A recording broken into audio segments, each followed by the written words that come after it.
At least the Sacramento Kings are consistent. With the 13th pick in the 2024 NBA Draft, the Kings selected yet another guard, Devin Carter, out of Providence. And while my initial reaction was definitely more negative than positive, like a lot of you, I'll explain to you why this pick is quickly growing on me for Sacramento. It's all right here for you on Locked On Kings. You are Locked On Kings, your daily Sacramento Kings podcast, part of the Locked On Podcast Network, your team every day. And now, ladies and gentlemen, it is that time for another episode of Locked On Kings. Hello and welcome into Locked On Kings, your podcast hub for Sacramento Kings coverage all offseason long. Today's episode is brought to you by FanDuel. Make every moment more as playoffs have winded down. They're over now. We're in the offseason, and sports just aren't sporting right now the way that we necessarily want them to. But this summer, FanDuel is hooking up all customers with a boost or a bonus daily. That's right. There's something new for everyone every day all summer long. You can find out more on FanDuel.com/lockedon. And get started there. My name is Matt George. I have the privilege of being your host here. I'm a Sacramento sports anchor and reporter for ABC 10 News. And first off, sorry, audio listeners, you won't be able to see this, but check this out. Man, I don't know how well you can see behind me here, YouTube watchers, but I'm in a dark and empty Golden One Center right now. Yeah, behind me I'm on the main concourse. Behind me is where the court and all the seats and everything are. Again, you probably can't see it too well because of the lighting on the camera, but this is eerie, it's cool, it's exciting, and it just screams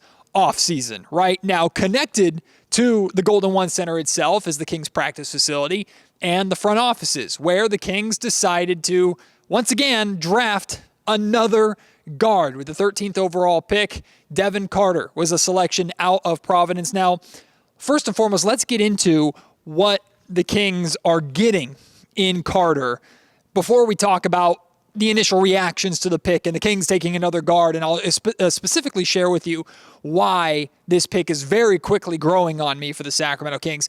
Also, you're going to hear from both Kings general manager Monte McNair and Devin Carter later on in this podcast. So much good stuff.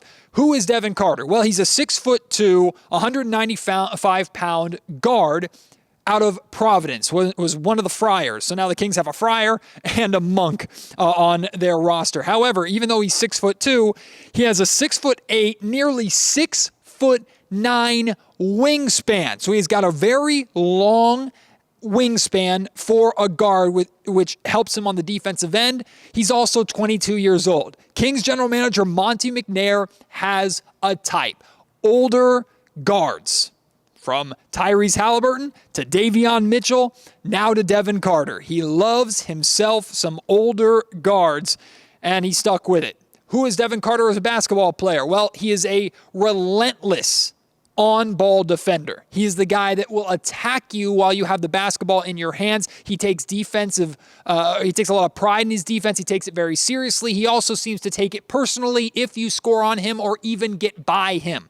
He's the kind of guy on the defensive end that will take more joy out of locking you down than scoring on you on the other end of the floor. However, he does have some offense to his game. He averaged 19.7 points, 8.7 rebounds, 3.6 assists last season, which was his junior year in college, on 47% shooting from the field, 37% from three-point range, and 74% from the free throw line. He shot that 37% from three on 6.8 attempts per game. So a high volume of three-point shots, 37% is a really solid percentage. However, it was kind of a breakout three-point season for Carter because he shot 26% his freshman season and 29% his sophomore season. So a big jump in 1 year. How much will that translate to the NBA? Is he more true to the high 20s, low 30s, or is he that mid to high 30s three-point shooter? That's a massive difference at the NBA level. But offensively, if he can be shooting percentage-wise, not necessarily points per game-wise, but shooting percentage-wise, if he can be what he was last season with Providence, he'll fit in well and space the floor well, playing with De'Aaron Fox and with Malik Monk and whatever combination of guards that Mike Brown wants to throw out there. A projected NBA role for Devin Carter, impossible really to say, but a defensive first guard that has an ability to score, ability to space the floor. We're talking almost like a 3-and-D guard in a lot of ways, but he's definitely probably more of a 2 than he is a 1, so more of a shooting guard than he is a point guard, although he's kind of undersized for the shooting guard position, but his wingspan makes up for that. So let's talk about initial reaction to this, because I know some of you are upset by this pick. And if you go onto my social media, my Twitter account, @MattGeorgeSack, you'll see I posted the initial graphic with Carter's picture on it and the 13th overall pick, and I said, I don't get it. I want to get it, but I don't get it. And in some ways, I still don't. How in the world, in an offseason where we're talking so much about the Kings needing to address their wing depth, how in the world can you go out and draft another guard? Right now, as the roster stands, of course, we're still very early in the offseason, but as the roster stands, y'all, there are 8 guards on this roster. Fox, Monk, Ellis, Mitchell, Herter, Duarte, Jones, and now Carter. 8 guards on this roster. The tallest one of them is Kevin Herter, who is 6'7". I've been saying the Kings need more 6'8", 6'9", 6'10 guys for defensive purposes on the wing. And if Kevin Herter is your tallest of the 8 guards, he's also probably the weakest defender out of that group. You still got yourself a problem that you need to address. So here's an opportunity with the 13th overall pick to address that by drafting a wing, by drafting a forward. Connect was available. Tristan Da Silva was available. And the Kings go another guard route. I debate all the time. We debate every year. Best player available versus fit. I tend to trend more towards fit, or I kind of do a combination of the two, which is kind of cheating, but I think I prioritize fit more, but the best player available that fits your team need, if that makes sense. Monte is very much a best player available approach, which you're going to hear a little bit later on in the podcast. But I saw the Kings take another guard, and I was just shaking my head like, they really did it again. They really did it again. And I was hoping for, to be completely honest with you, I was hoping for and thinking that we were going to get a buzzer beater trade for Sacramento. It would have made sense for the Kings to wait until they saw who was on the board at 13 and then ultimately made the decision to move the pick. Maybe there was a team out there that wanted Carter or wanted Connect or wanted somebody and was willing to move up to get him. So we've heard rumors still, even though the Washington Wizards for some reason traded Denny Avila in a crazy trade to move into 14. We heard rumors that Kyle Kuzma was still on the table, the possibility of trading with the Brooklyn Nets for Dorian Finney-Smith or Cam Johnson, or maybe both of them, right? The Kings had options to potentially trade that pick. They ultimately didn't do it, which I've been consistent with since the draft lottery. Even before that, I've said I want the Kings to shop and trade this pick. If we find out that the Kings had the possibility, had a deal in front of them to go out and get a Kuzma, and decided not to do that and to go the Carter route instead, if that ever came out, I would probably be pretty unhappy to hear that news. But we don't know if that's the case or not. But then I started thinking about it more. And this pick is really, really growing on me very, very quickly. So the first question I want to ask those of you who are upset, right? What are you upset about? Are you upset about the position or are you upset about the player? Because those are two very different things. If you're upset about the position, like I was and still am to some extent, if you're upset about the Kings once again going out and getting another guard and not, as of now, taking the opportunity to address the wing depth issue, if that's how you feel, I understand that. But Devin Carter, in so many ways, addresses what the Kings need more of. He's a good fit. He brings things that Sacramento needs, and I'll get into that in just a little bit, or just a second here. So if we're judging the pick based off the position, I understand that, but understand that even though you have a bunch of guards doesn't mean that Carter can't come in here and become one of the best of those guards pretty quickly. He has the potential and the upside to do that as a 22-year-old rookie. He does have that immediate impact potential, which the Kings should be looking for. Look, I was super into the idea of the Kings going out and getting Alex Caruso. Now, I trust Alex Caruso a whole hell of a lot more than I trust Devin Carter because I've seen Caruso do it at the NBA level before and do it consistently. So it's not a direct comparison. But if I was okay with the idea of the Kings getting another guard in Alex Caruso and trading for him to get him here, then part of me should be okay and at least open to the idea of Devin Carter and how he could be what Alex Caruso has been throughout his career, how he can be that for the Sacramento Kings. Granted, Caruso a little bit taller than Devin Carter is. But I've also been preaching all offseason long, y'all. I've been saying, hey, this offseason is about getting your team and your roster on the same page with Mike Brown's system. Devin Carter screams Mike Brown guy. The more I think about it, the more I watch his tape, talk about his game, he screams Mike Brown to the point where it would not surprise me if Mike Brown was involved in this process at all. I have a good feeling that Mike Brown was probably telling the front office, he has my stamp of approval. If you go out and get that guy, I'm going to be a very happy camper. A dog on the defensive end who will fight like hell, who is long enough to guard multiple positions, who can also space the floor and put up threes on the offensive end. That's exactly what the Kings have been looking for and need more of. On top of that, for his size, this dude is a ridiculous rebounder. Averaged almost 9 rebounds a game in college. That's absurd for a 6'2" guard because he has that willingness, that aggressiveness. It's very Josh Hart-like, right? Josh Hart, one of the best rebounders in the league. He's a 2 guard. Maybe more of a 2-3, certainly taller than Devin Carter is. But you're going to hear in a second Monte McNair talk about how and why he thinks Devin Carter's rebounding is going to translate to the NBA and what Carter's rebounding says about him as a player and how he will be successful at the NBA level. Carter brings so much to the table that the Kings can use more of.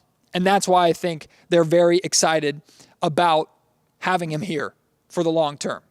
But what does Carter's role look like in the rotation? We'll talk about that very early projection into the rotation and how he can break his way in, where he fits with the roster as of right now. The Kings still have work to do. We'll address that and get into that. Plus, you're going to hear from Monte McNair and Devin Carter at the end of this podcast too, so stay tuned for that. Like I said at the top of the show, today's episode of the Locked On Kings podcast is brought to you by eBay Motors. Passion, drive, and patience. The formula for winning championships is also what keeps your ride or die alive. eBay Motors has everything you need to maintain your vehicle and level it up to peak performance. Superchargers, roof racks, exhaust kits, LED headlights, and more. Whether you're into speed, power, or style, eBay Motors has got you covered with over 122 million parts. For your number one ride or die, you'll always find exactly what you're looking for. And with eBay Guaranteed Fit, your part is guaranteed to fit your ride or you get your money back, because with eBay Motors, you're burning rubber, not burning cash. It's easy to make your car the MVP and bring home huge wins with eBay Motors. Keep your ride or die alive at ebaymotors.com. Eligible items only. Exclusions apply. eBay Guaranteed Fit, only available to U.S. customers.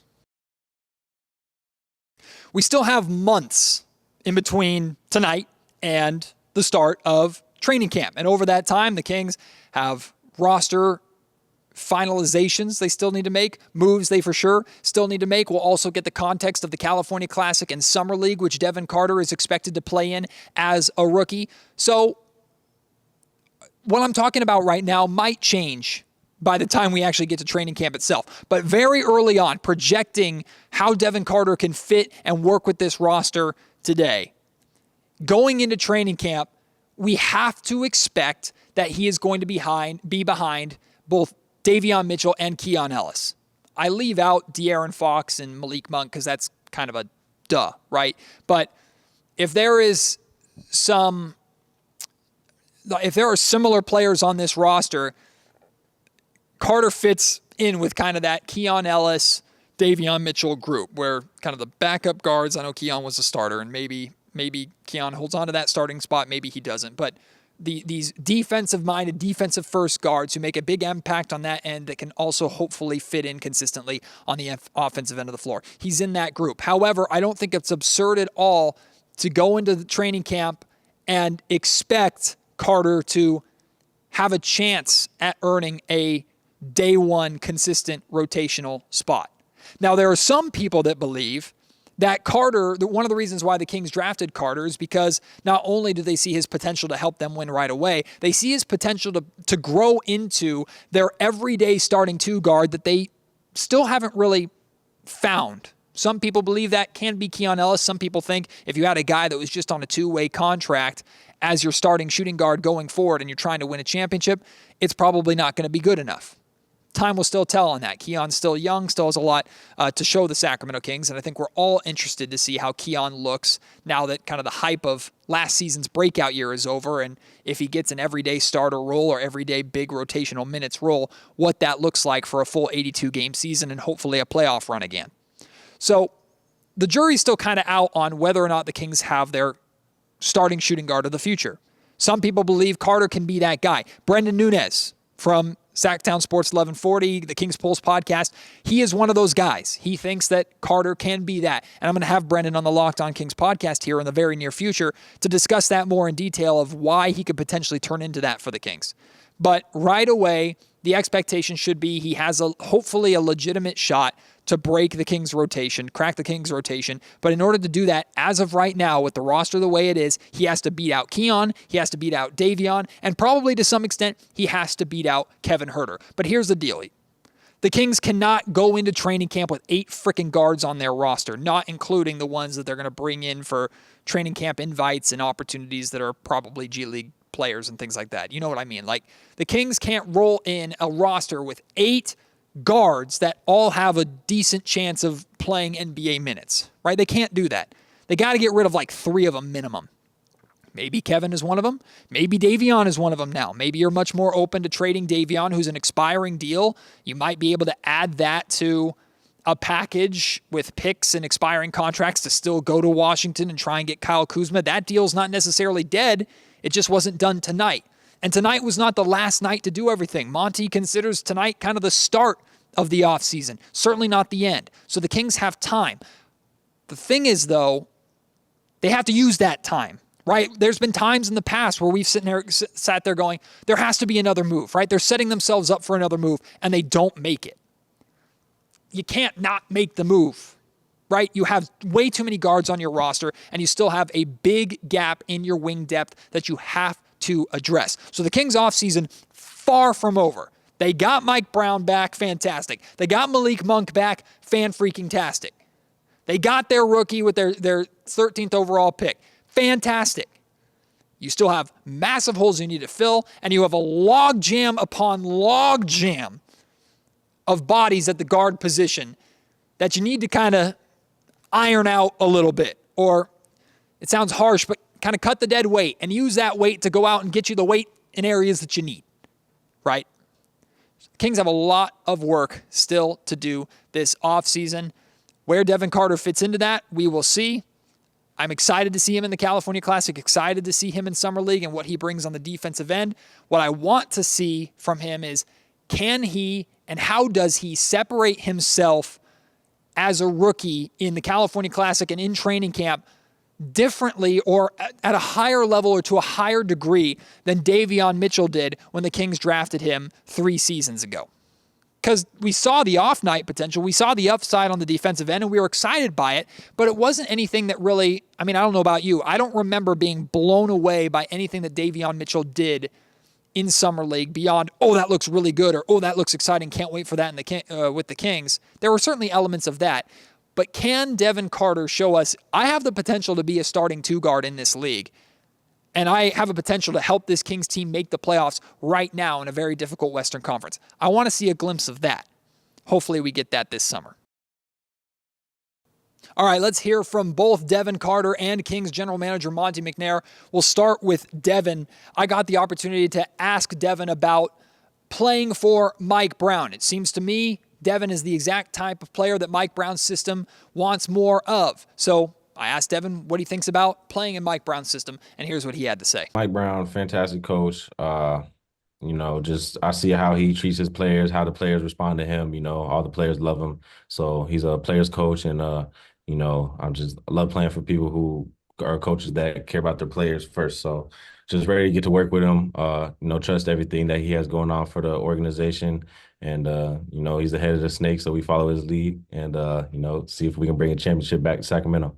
Devin also talked about his pre-draft workout and meetings that he had here in Sacramento, how those meetings went and why that led him to be pretty confident that the Kings were going to select him. Deep down in my gut, that's the team that I felt was going to pick me. I feel like I had a very well workout with them, the meetings and everything with the decision makers.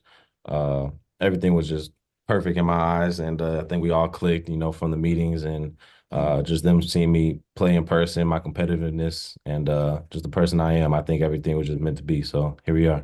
Honestly, just how authentic it was, some of the other meetings were a little tense, but I think this one, everybody was just authentic and straight up, and it was just great from, the moment I walked in the door, handshakes, everything just felt right from the moment I walked in. So finally, I asked Devin about what he's heard about Sacramento and playing in front of Kings fans, and he's done his research. Let's just say that. Excited for the atmosphere in the games. It's crazy. I've seen videos, obviously live games, ready to light the beam, everything going on with that. So I'm just ready, man. I'm ready to hop on the jet and get over there. All right, now let's hear from Kings general manager Monte McNair. Right away, he was talked about roster construction and the abundance of guards, and he kind of explained why his philosophy led to the Kings, even with a lot of guards on their roster, emphasizing going out and getting Carter. No, we understand the importance of roster balance, not just across positions, but skill sets. We're at the beginning of the offseason where we'll be able to continue to shape the roster. But as I've continually said in the draft is not about right now. The draft is about adding somebody to our team who can be here for a long time, and we try to draft the best player available. And we look for versatile guys. I mean, Devin Carter just checks all the boxes. If you watch the playoffs this year, there are a lot of Devin Carters out there. I'll put it that way. And so we try to find tough, physical guys who can play on both ends, make a shot, score the ball, switch, guard guys, rebound. I mean, guy like that we couldn't pass up. So. We understand the rest of the roster and what we'll have to do there, but tonight was about that. In addition to that, Monte discussed the rumors of the Kings shopping the 13th pick, and those rumors having steam all the way up until the Kings decided to make a selection, and Monte explains ultimately why they went with Devin and how they were kind of surprised that Devin was on the board. Certainly an active night and active, few days as always, because you don't know how the board's going to shake out. You don't know what the opportunities are going to be. We do a lot of scenario planning, a lot of trying hypothetical. What are the decisions we might be facing? I think at the end of the day, Devin's somebody very high up on our board that we really weren't expecting to be there at 13, and so when he was there, we decided to pick it and add him to our group. We're excited. As always, lots of discussion around the pick. It's a lottery pick, so there's always great interest in that. I think what ended up happening at the end of the day is we had a guy really high up on our board who I think many were predicting was going to be a top 10 pick. That ended up there for us at 13, and when that happened, nothing else on our board beat that, and we're excited to select him. Finally, I asked Monte a couple of questions. The first one was also about Mike Brown and Carter's fit in Mike Brown's system. Just hearing over the last 2 years how Mike has kind of preached defense and versatility on that end of the floor, Devin seems to fit a lot into that. How much was Mike involved in the process, and what do you envision Devin's fit in Mike's system? Yeah, well, first of all, we're excited to have Coach Brown here even longer. I know I haven't talked to you guys since then, but, Mike and his ability to get the most out of guys and our defense, I think the best it's been in quite a long time this year, but still not good enough. But I think Devin, certainly the defense and what he can do on that end is one of the cornerstones of his game. But I think what's appealing about him is that you can put him on the floor and both ends he's going to contribute. And, I think as talking with Mike, we just got to continue to find guys that can play both ends and that can stick on the floor no matter what the other team throws at them. And I asked Monte about Carter's rebounding and how he expects that to translate to the NBA. This was one of my favorite answers that I think Monte has ever given about how excited he is for Carter's rebounding ability as a 6'2" guard. Devin's rebounding numbers really jump off the page, averaging, I think, 9 a game in the most recent season he played at 6'2". How unique is that skill set for him? And I guess what is your assessment of, when looking at player talent, someone like him who can get those kind of boards for you? One great thing, and our group does a great job. We have scouts that watch these guys all the time, and they're marrying what they're seeing with their eyes with the numbers. One thing was great with the numbers: rebounding translates just about as well as any skill. So, Devin will rebound in the NBA, and that's a very important skill. We're number one defensive rebounding. That was a big part of our defensive improvement. At the same time, being a rebounder means not just rebounding. It means you're smart. It means you're active. It means you're tough. It means you can jump. It signals a bunch of other things that you can do on the court. And so guys who can rebound, guys who block shots, guys who get steals, if that lines up with what our scouts are seeing, that he can put those and manifest those onto the court in ways that help us win, that's where we feel really comfortable. And Devin was I think, the guy in the draft that put those things together the best, and that just gives us the most confidence that he's going to continue to do it for us. Okay, you've heard from me, you've heard from Monty, you've heard from Devin Carter. Now I want to hear from you. Your thoughts on this pick. Are you coming around a little bit more? Are you still frustrated? Were you even frustrated to begin with? So many people saying this was a steal of a pick for Sacramento at 13. I certainly hope that they are right. And look, you look at Monte McNair's track record drafting talent. He's done a pretty damn good job, so maybe he deserves some of the benefit of the doubt in that sense. But I'm not telling you how to feel. You tell me how you're feeling as a Kings fan tonight. Hit me up at MattGeorgeSack on Twitter. You can email me, mattgeorgesports@gmail.com. If you're watching on YouTube, leave your thoughts in the comment section down below. This was just day one of the draft. Tomorrow is day two. The Kings still have a second-round pick to deal with. Certainly won't be as exciting as today, but still chances for Kings to make moves around the draft. We'll see what they do with the second round. I'll have another Locked On Kings podcast tomorrow night, recapping anything that the Kings do that day, plus probably a little more thought on this Devin Carter selection. Appreciate your support. Can't wait to have you join me on the next episode of Locked On Kings. Until then, my name is Matt George. You've been listening to the Locked On Kings podcast, part of the Locked On Podcast Network.